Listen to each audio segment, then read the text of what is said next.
With just 10 games to go till the end of the season, the title race is getting indeed very, very hot.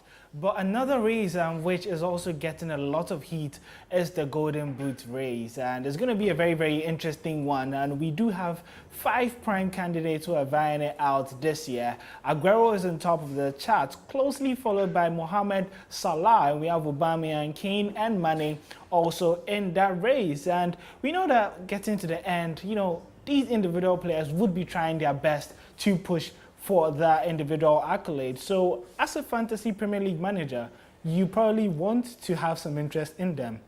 And on today's show, we would be looking at, these players, the fixtures that they do have, and which ones would be a premium candidate for you to consider in your fantasy Premier League teams. My name is Owuraku, and this is the Joy Fantasy Football Show.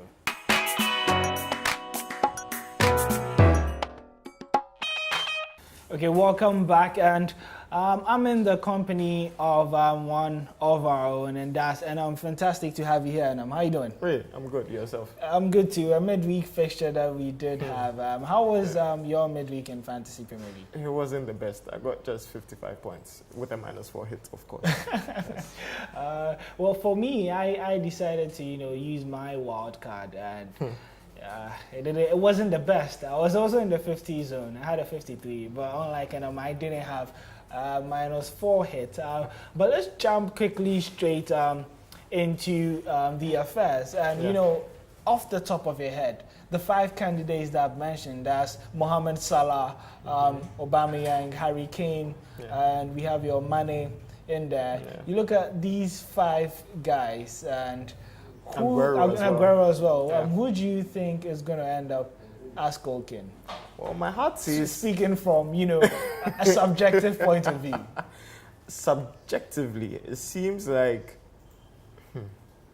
Subjectively, to be honest, it seems like Aguero is going to take it. It seems like Aguero is going to take it subjectively. But of course, we are here to give you more of an objective view with the facts and figures. So let's start with Sergio Aguero, and let's look at the next 10 fixtures that he does have. Tell you who do call me on this channel. So you can see in there that they do have some favorable fixtures, but in their last 5 fixtures, they have to go away to Manchester United, and they also play home to Spurs. Yeah, so we've seen the fixtures of Aguero over the 4 home fixtures, 6 away fixtures. Do you think playing away would affect Aguero's chances of ending up as goal king? Well, based on historical facts, it may affect him a bit, but I think he's going to make up for that with their home goals.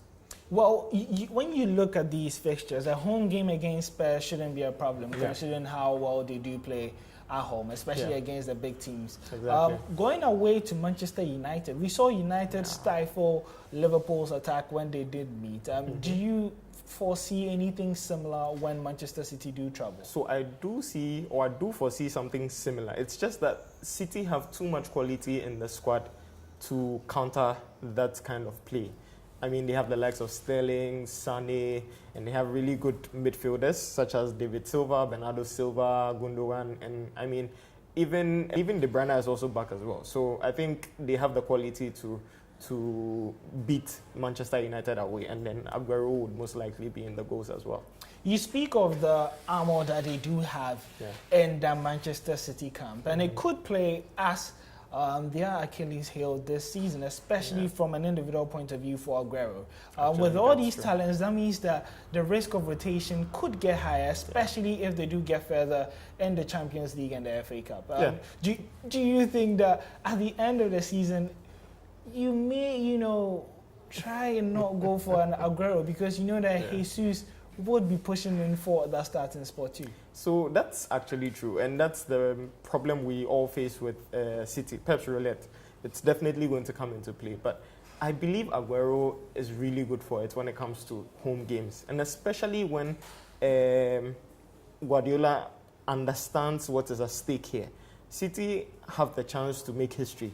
They have the chance to cement their legacy, and I think Aguero is also going to be very pivotal in their push for the league, especially if especially if Liverpool are to slip up, which I hope they don't. But if they do, Aguero is definitely going to capitalize on it. And he scored a hat-trick already. Yeah, and he does score a lot against the big teams too. Exactly. So that would be it for Sergio Aguero. And, well, you've had Enam give his verdict on Aguero, considering the fixtures that he has, the 10 remaining fixtures that he has to play. Up next on our plate is Liverpool forward Mohamed Salah. Let's check out his fixtures.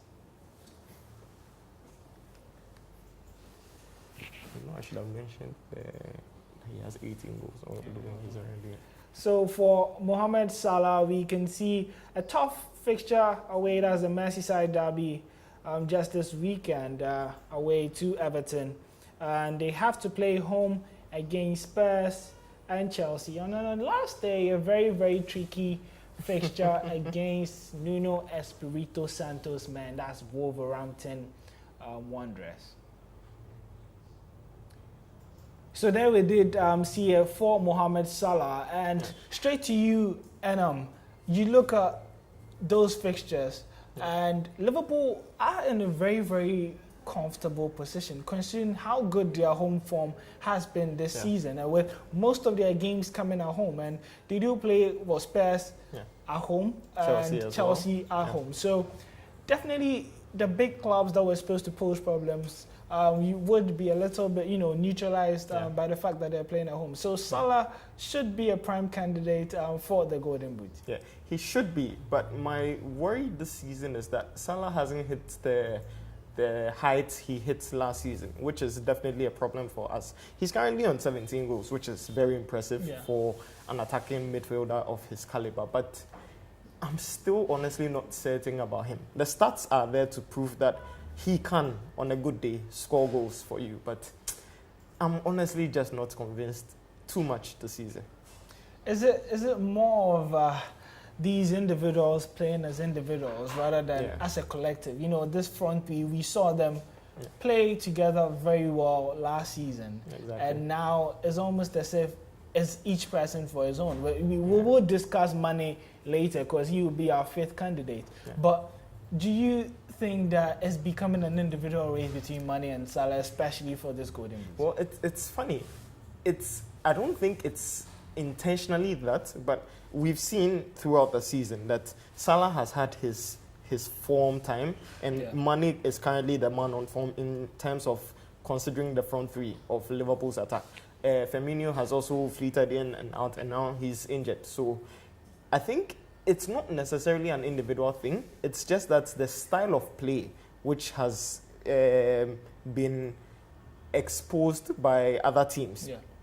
Liverpool's style of play, which has been exposed by other teams, has made the front three not so effective as they were, because now they don't play the counter-attacks they used to play, so you don't get Mane assisting Salah all the time, or Firmino assisting Salah, or Salah assisting Mane, and that kind of thing. So it's become a bit more individual, but I don't think it's intentional. But that is definitely going to hurt Salah's hopes of winning the Golden Boot. But we look at Mohamed Salah, and Jurgen Klopp has chopped and changed a lot in terms of tactics and lineups for this season. Yeah. Do you think playing from the right wing or playing as a out-and-out striker, you give these two positions to Mohamed Salah for the rest of the season? If he could pick one that you are so sure that he'll get a goals from there, where do you think would be his best position? Honestly, that's actually been something I've been thinking about, and I think it depends on the particular opposition he faces. Depending on the particular opposition he faces week in, week out. Some teams would like to sit back and defend deep. And when you're playing Salah as a striker, an out-and-out striker, I think it's easier for him to be able to pick pockets and be able to get the chances to score. If you're playing him on the right wing against a team like that, it's going to be difficult. And especially when teams like that have noticed the way Liverpool play and intentionally play to stifle Salah. Yeah. So if you're playing a team that doesn't sit back and likes to attack, I think Salah on the right wing is perfect. Yeah. Because he can make those runs in and then assist the likes of Salah, the likes of Mane and Firmino, or they would also assist him to score those goals. So it depends on the opposition they play. Okay, so that has been Mohamed Salah, his digestion. I hope you did assimilate in terms of the facts and figures that were given on there. Now let's move on to our next candidate for this Golden Boot, and he is in the name of Pierre-Emerick Aubameyang. Let's check out his fixtures.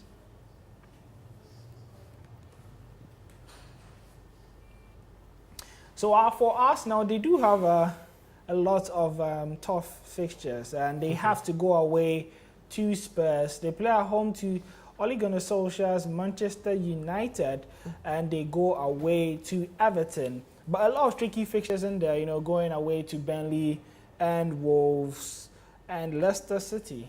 And that could prove very tough for Unai Emery's men.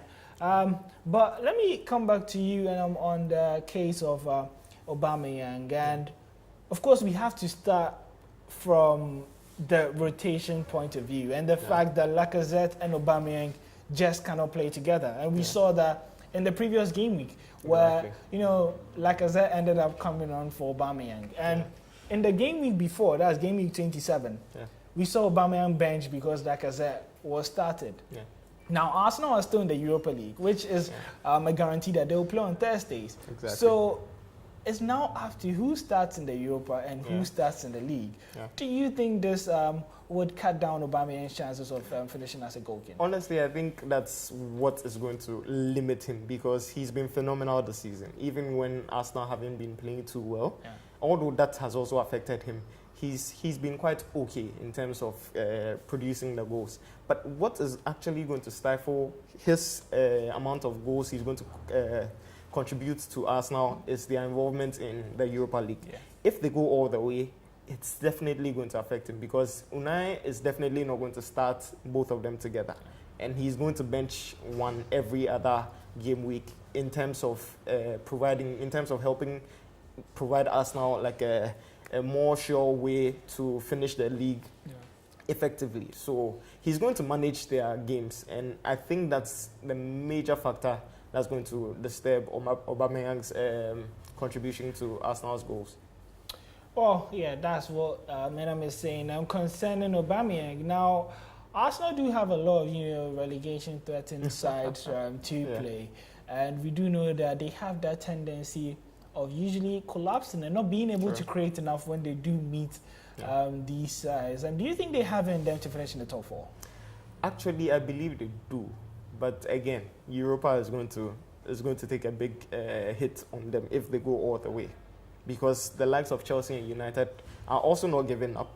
United actually doesn't have any concerns, European League concerns. So you're assuming but Chelsea have? PSG have knocked them out. Definitely. I mean, it's a given at this point in time. Unless, of course, a miracle happens. But of course, a miracle does happen for Manchester United. But we've witnessed our own miracle in terms of injury recoveries, and that's Harry Kane. For a player who was supposed to come back in mid-March, guess what? He's already back and has played 2 games and has already scored a goal. Let's check out the fixtures for Harry Kane. So for Harry Kane, he plays at home against Arsenal this weekend.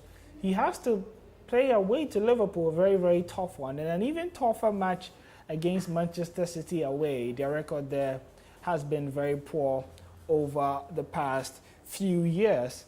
But of course, some honorable mentions would be home fixtures against West Ham and Everton.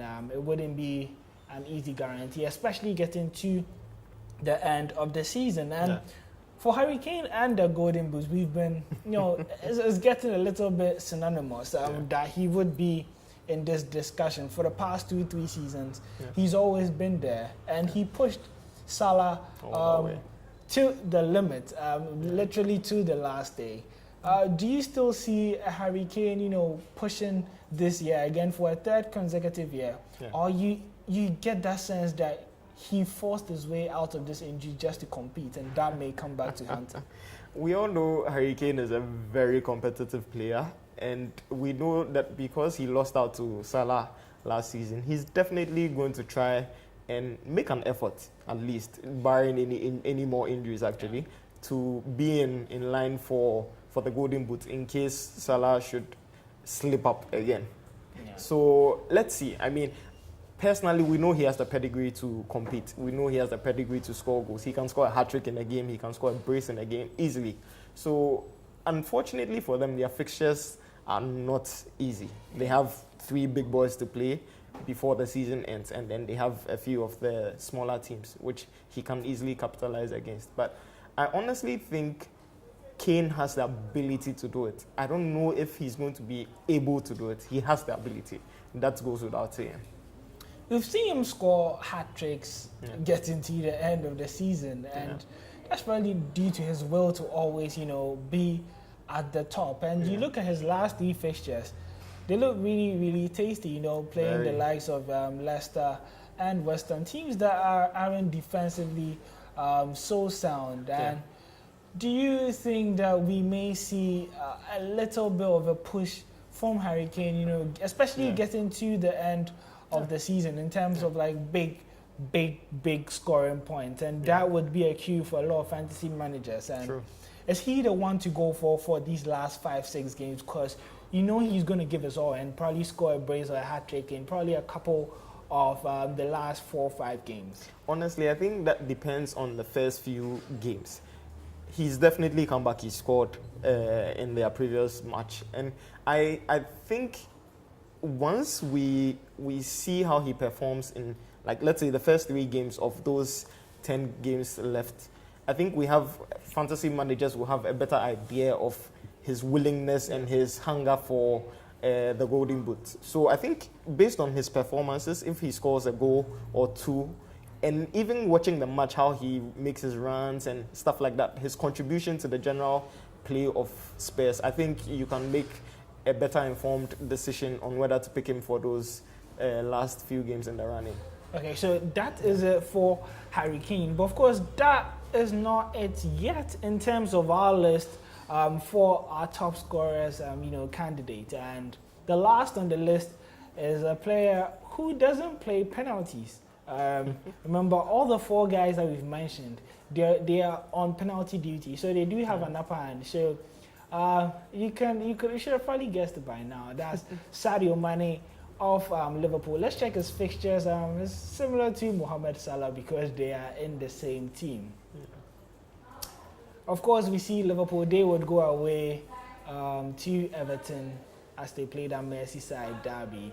But they have to play Spurs and Chelsea at home. So good times there for Liverpool. So, of course, my first question has to do with the fact that Sadio Mane, he's now equaled his best goal tally in the Premier League season, 14 goals. That's incredible. Especially considering the fact that he doesn't play penalties. But not playing penalties automatically does not give you the upper hand, especially when the 4 other guys that are above you in this race all play penalties. So, I mean, that's a definite disadvantage for him. But the quality of money cannot be underemphasized, I would say. Because the thing is, Mane is a very good player. He's explosive. He comes on, and when maybe the game is not what it seems like, you score a brace. He hasn't scored a hat-trick yet, but at least he scored a brace. He score 1 goal or 2 goals to give you that boost you need as a fantasy manager if you go for him.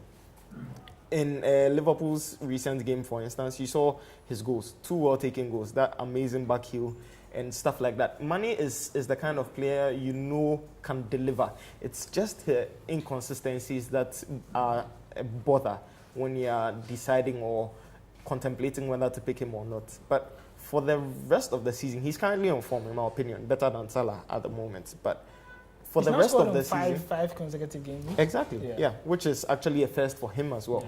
So I believe in the run-in, it'll be he's a really good candidate for the goal king of the season. But like you said, or like you mentioned earlier, the lack of penalties or the lack of penalty taking responsibilities on his part is definitely going to be a factor. But at most, you can trust his explosive nature in certain games to come up and make up the difference.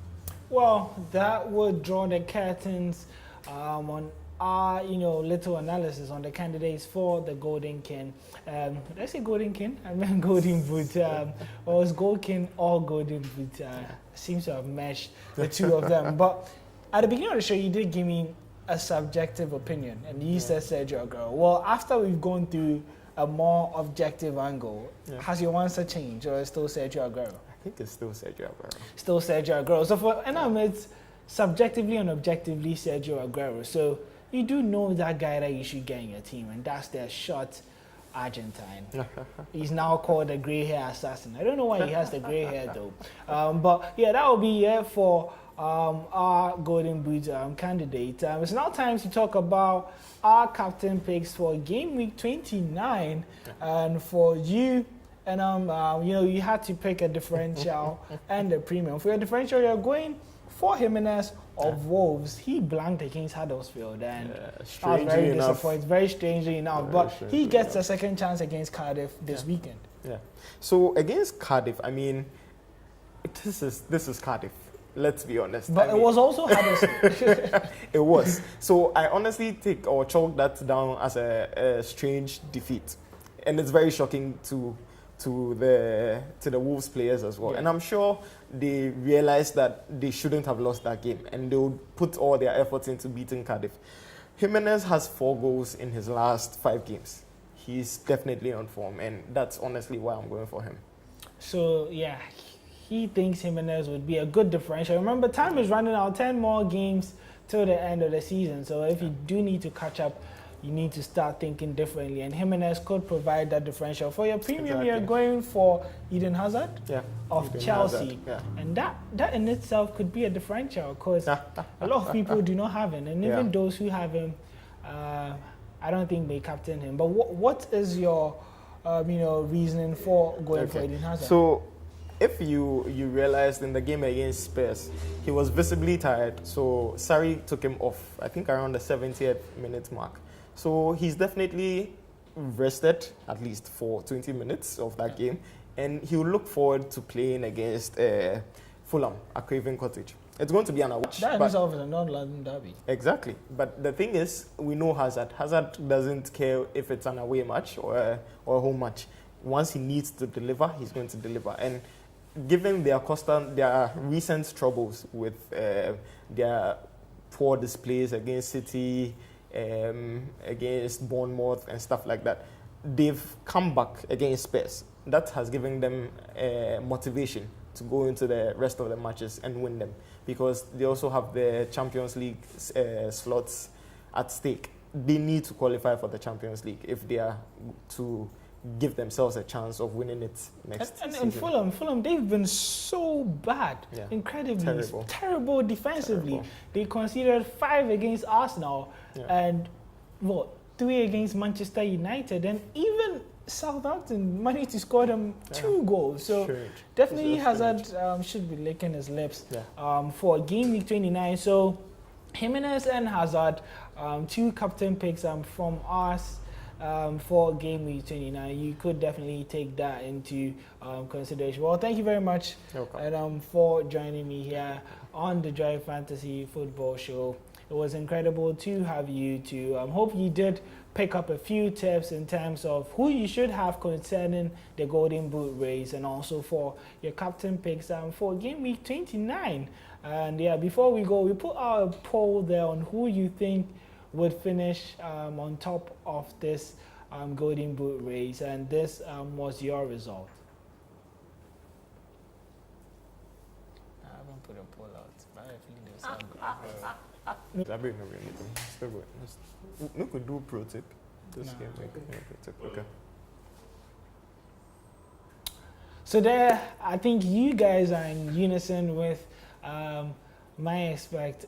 And all of you seem to have gone for Sergio Aguero, that he would finish as the top scorer for the Premier League. That's the 2018-2019 season. Well, we would see in about 6 to 8 weeks when the Premier League does come to an end. But hopefully I do see you next week, same time, as we bring you more tips on the Joy Fantasy Football Show. It's time for me to leave you. But up until I do see you next week, always remember, Fike Lindo, which basically means stay beautiful.